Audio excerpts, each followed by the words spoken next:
Iran के साथ जारी युद्ध के बीच अमेरिका में सियासी और राजनीतिक भूचाल तेज हो गया है। अमेरिका के राष्ट्रपति डोनाल्ड ट्रंप एक बार फिर अपने सहयोगी देशों के सैन्य गठबंधन यानी नाटो पर खुलकर बरस पड़े हैं। ट्रंप ने साफ शब्दों में कहा कि अगर नाटो देश ईरान के खिलाफ चल रही जंग में अमेरिका का साथ नहीं देना चाहते तो अमेरिका को भी उनकी जरूरत नहीं। अपने social media platform truth social पर पोस्ट करते हुए ट्रंप ने नाटो देशों को चेतावनी दी कि वो बड़ी रणनीतिक गलती कर रहे हैं। ट्रंप का कहना है कि अमेरिका इस युद्ध को अकेले लड़ने में सक्षम है और अगर सहयोगी देश साथ नहीं देना चाहते तो इसका असर आने वाले समय में वैश्विक सुरक्षा पर भी पड़ सकता है। 2 दिन पहले भी ट्रंप ने नाटो देशों को कड़ा संदेश दिया था।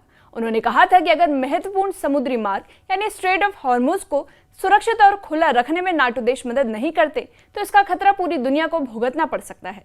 लेकिन जंग को लेकर विवाद सिर्फ अंतर्राष्ट्रीय मंच तक सीमित नहीं बल्कि अब अमेरिका के अंदर भी इसके फैसले के खिलाफ आवाजें उठने लगी है। अमेरिका के काउंटर टेररिज्म सेंटर के प्रमुख जो केंट ने ईरान के खिलाफ युद्ध का विरोध करते हुए अपने पद से इस्तीफा दे दिया है। केंट का कहना है कि ईरान ने तत्काल कोई खतरा नहीं था और ये युद्ध जल्दबाजी में लिया गया एक फैसला है।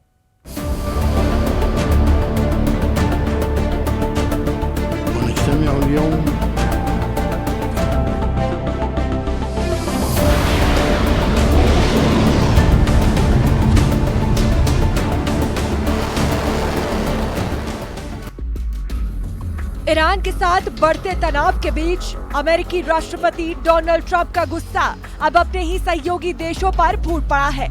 ट्रंप ने नाटो देशों पर सीधा हमला बोलते हुए कहा है कि जब अमेरिका दुनिया की सुरक्षा के लिए खड़ा रहता है तो उसके सहयोगियों को भी जिम्मेदारी निभानी चाहिए।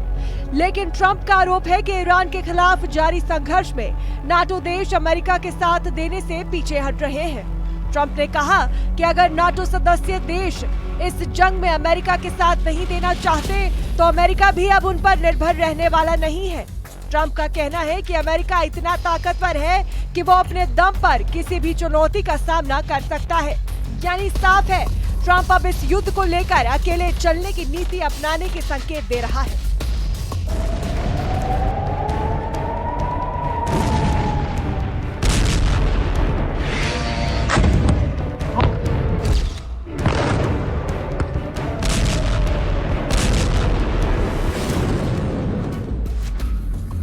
डोनाल्ड ट्रंप ने अपने सोशल मीडिया प्लेटफॉर्म पर एक लंबा पोस्ट लिखकर नाटो देशों पर नाराजगी जाहिर की। उन्होंने कहा कि नाटो के कई देश इस समय एक बेवकूफी भरी गलती कर रहे हैं। ट्रंप के मुताबिक अगर दुनिया की सबसे बड़ी सैन्य गठबंधन में शामिल देश ऐसे वक्त में साथ नहीं देंगे तो इसका असर भविष्य की सुरक्षा व्यवस्था पर पड़ेगा। ट्रंप ने चेतावनी देते हुए कहा है कि अगर नाटो देश रणनीतिक तौर पर अहम स्ट्रेट ऑफ हॉर्मुज को खुलवाने में अमेरिका की मदद नहीं करते तो इसका खामियाजा पूरी दुनिया को भुगतना पड़ सकता है। स्ट्रेट ऑफ हॉर्मुज को वैश्विक तेल आपूर्ति की सबसे अहम समुद्री लाइफलाइन माना जाता है। ऐसे में इस रास्ते को लेकर बढ़ता तनाव पूरी दुनिया की अर्थव्यवस्था के लिए खतरे की घंटी बन सकता है। Look, he's lucky I exist. That's all I can say. Because if you're going to allow countries that are sick and demented, and they are demented, to have nuclear weapons, everybody in the whole world should be very thankful. And I'm disappointed in NATO, very disappointed. लेकिन इस जंग को लेकर America के भीतर ही मतभेद सामने आने लगे हैं। अमेरिका के काउंटर टेररिज्म सेंटर के प्रमुख जो केंट ने अपने पद से इस्तीफा देकर बड़ा राजनीतिक तूफान खड़ा कर दिया है। जो केंट ने साफ कहा है कि वो ईरान के खिलाफ इस युद्ध का समर्थन नहीं कर सकते। उन्होंने दावा किया है कि ईरान से अमेरिका को कोई सीधा खतरा नहीं है, लेकिन इजराइल के दबाव में आकर यह युद्ध शुरू किया गया है। केंट का कहना है कि युद्ध हमेशा आखिरी विकल्प होना चाहिए और इस मामले में कूटनीति के रास्ते को नजरअंदाज किया गया। उनका इस्तीफा इस बात का संकेत है कि अमेरिका के भीतर भी इस जंग को लेकर गंभीर असहमति मौजूद है। I stopped him my first term when I terminated the Iran nuclear deal, which was Barack Obama's deal. It was one of maybe the worst deal I've ever seen.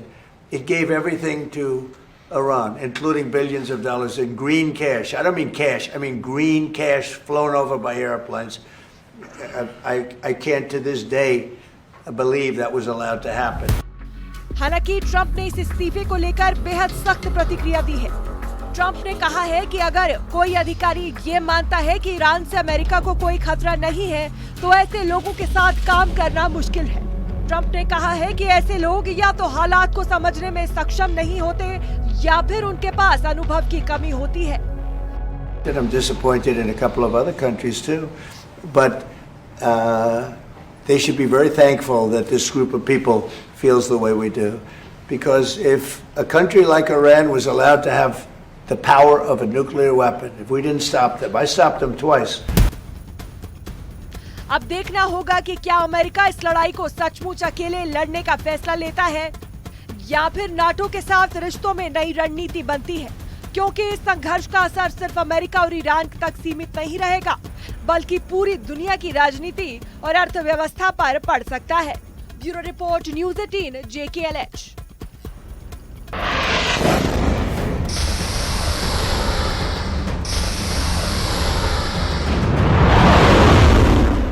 Iran के साथ जारी इस टकराव ने सिर्फ युद्ध के मैदान तक नहीं बल्कि अंतर्राष्ट्रीय कूटनीति और सैन्य गठबंधनों की मजबूती पर सवाल खड़े किए हैं। एक तरफ अमेरिकी राष्ट्रपति डोनाल्ड ट्रंप का दावा है कि अमेरिका इस जंग को अकेले लड़ने में सक्षम है, वहीं दूसरी तरफ उनके सहयोगी देशों का सतर्क रवैया इस पूरे संघर्ष को और जटिल बना रहा है। दरअसल नाटो जैसे बड़े सैन्य गठबंधन की ताकत ही सामूहिक रणनीति और साझा सुरक्षा पर आधारित है, लेकिन अगर उसके सदस्य देश किसी बड़े युद्ध में खुलकर साथ देने से हिचकिचाते हैं तो इससे गठबंधन की एकजुटता पर भी सवाल उठने लगते हैं। ईरान के खिलाफ युद्ध को लेकर अमेरिका के अंदर भी मतभेद खुलकर सामने आने लगे हैं। काउंटर टेररिज्म सेंटर के प्रमुख जो केंट का इस्तीफा इस बात का संकेत है कि ट्रंप प्रशासन के फैसले को लेकर सत्ता के भीतर भी असहमति मौजूद है।